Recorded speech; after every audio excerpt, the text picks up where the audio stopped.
علاج الغرغرينة بالأعشاب الطبيعية، وصفة فعالة ومجربة.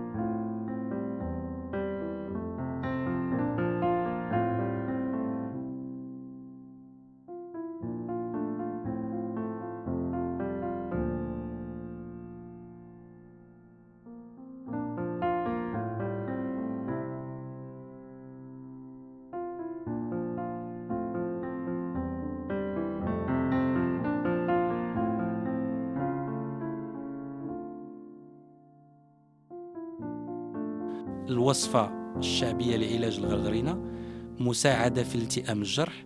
المكونات: ملعقة صغيرة من المرة لبان الذكر مطحونة ناعما، كوب صغير من البن المحروق، القهوة المرة، ملعقة صغيرة من شب الفؤاد، الشبة البيضاء، نصف ملعقة صغيرة من سكر نبات. الطريقة: 1.